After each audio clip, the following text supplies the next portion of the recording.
Welcome to Kenton's videos. Enjoy the video.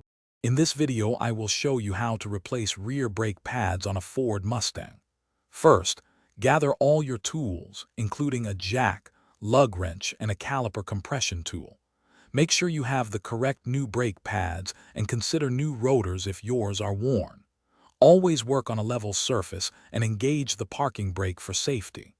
This preparation ensures a smooth and safe replacement process. Once the car is safely supported, loosen the lug nuts, then raise the vehicle and remove the wheel. Next, locate and remove the two caliper guide bolts. These usually require a wrench or socket. Carefully slide the caliper assembly off the rotor. Remember to hang the caliper securely using a bungee cord or wire.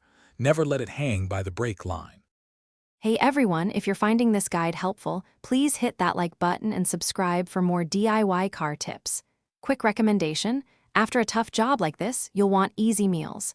Make meal prep a breeze with these fantastic leak-proof containers. They're perfect for keeping your food fresh. Check the description below for the link and other great deals.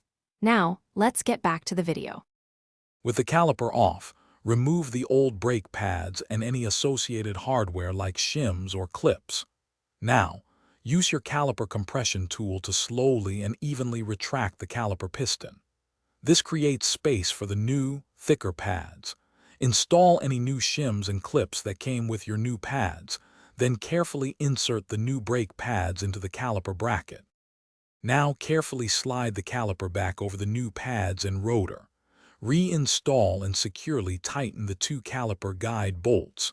Mount the wheel back onto the hub, hand tighten the lug nuts, then lower the vehicle. Once on the ground, fully tighten the lug nuts. Before driving, pump the brake pedal several times to seat the pads and restore pedal pressure. Thanks for watching. Consider subscribing if we helped you.